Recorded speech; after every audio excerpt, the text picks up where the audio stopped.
In the book I read, A Friend Like Henry, written by Noella Gardner, the writer talks about her children, Dale and Amy, who were both diagnosed with severe autism.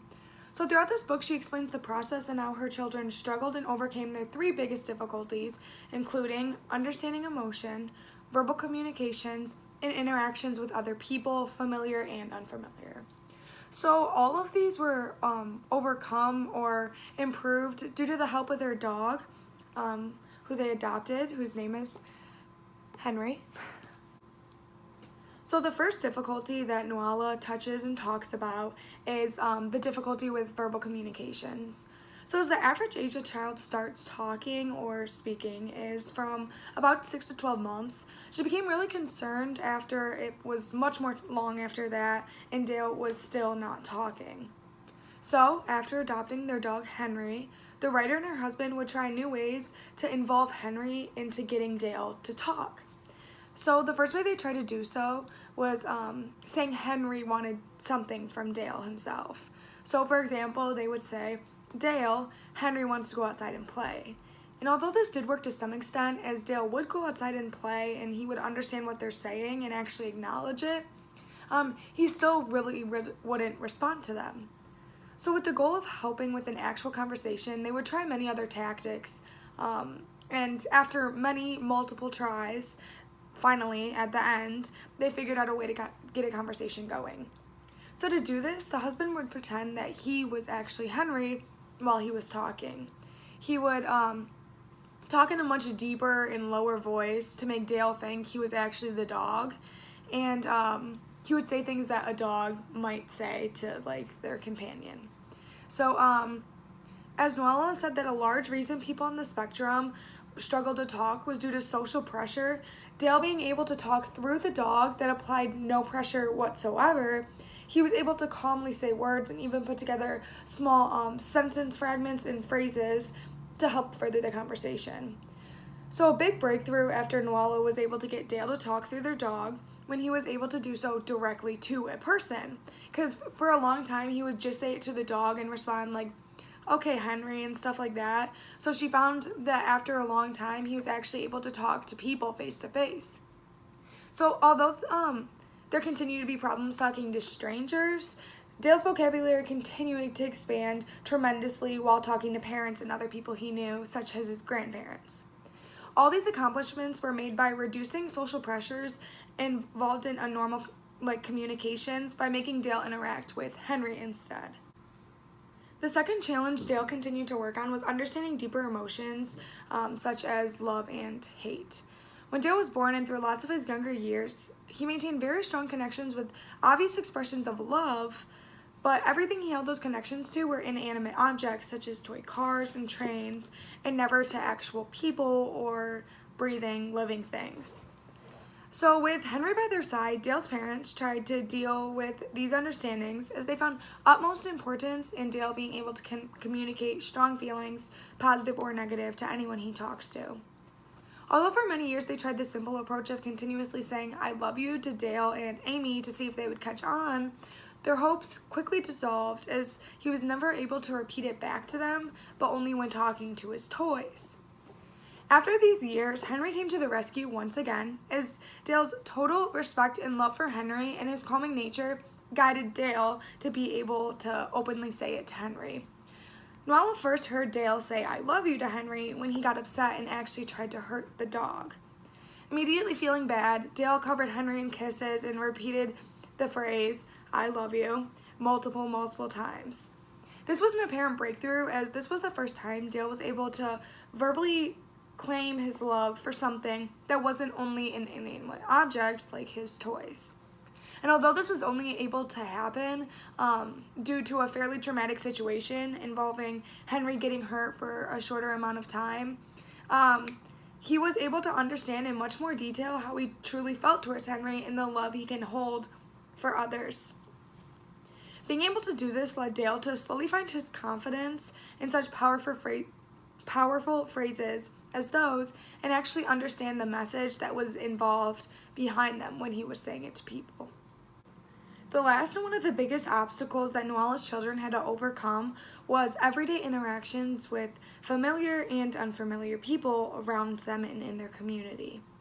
At the beginning of the book, Nuala often talks about how that can be a really big challenge for people on the spectrum for many reasons, as she personally believed for her children that it was due to them feeling uncomfortable around people, much like how they struggled to find words due to social pressure that a face-to-face conversation can put on someone. And obviously speaking to someone in person is face-to-face, and that adds a lot of pressure that her children really didn't like. So as they continue to test many ways to get Dale to talk to other people around them and for him to make more friends, such as talking about games and toys, they found the result of that to be only really short and simple conversations that resulted in a lot of silence, and they really wanted something more for their children. So finally, after coming to the realization that Henry truly does fix everything, they decided to check this theory once more. And to do so, they had one of their friends' children talk to Dale about Henry and golden retrievers in general, because Henry himself was a golden retriever. As this was such an important and mind-worthy topic for Dale, he found it much easier to talk to people that way.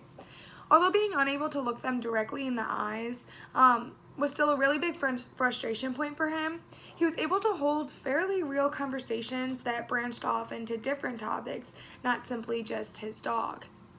So Nuala was able to show, once again, how with the help of Henry, Dale was able to learn how to communicate with other people and further his life as a normal teenager, in which he said multiple times throughout the book that he really, really wanted to be, and that was his biggest goal. And being able to start these conversations helped him achieve that in school, furthering his academic career and just his life.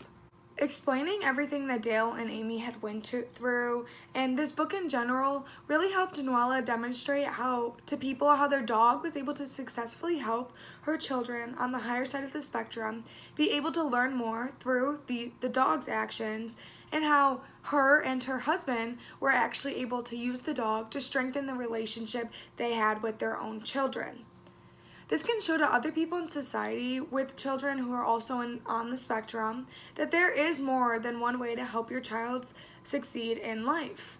And many people struggle to find a way to help encourage their children and move them forward, but this book is the perfect example of how to do so through mainly positive actions. And although there were some negative parts to what Nuala had gone through, mainly she really showed how the positive parts stuck out to her and would help her and her son later on.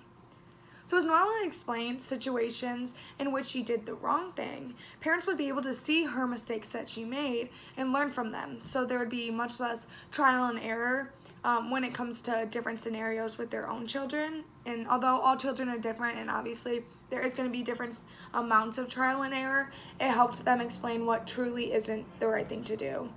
So along with these positive things the book brings to society, the largest one is the affirmation Nuala and her husband give to people who may think they aren't able to successfully raise their child. It inspires people to never give up and to keep working hard and striving for the best for their children, because all children should be loved fully for who they truly are inside and out. One quote I wanted to share from the book is, "At Dale's end of term award ceremony, we were over the moon to see him get the top prize for handwriting, and we still have his report card, which described him as a happy and hardworking member of the year." So this quote perfectly explains how far Dale has come growing up. At first, he was not able to communicate as well as others, and he struggled to express emotions that he actually felt inside and talk face-to-face with people. But this quote shows how, with the help of his parents and beloved dog Henry, Dale learned the importance of being who he really is, as it is very evident through what his teacher said about him. Calling him hardworking and helping shows how he was able to impact so many other people's lives due to the impact that his dog and his parents placed on him. The last quote that I believe to be the most important in the entire book, although it is a fairly short book, is when Dale said to his mother, "And Dale loves his mommy." I found this to be so important because this was marked the most important part of Nuala's whole life. After all the struggles her and Dale have had with each other and all they went through together, along with Amy and her husband, this is the first time that her then only child has told her that he loves her.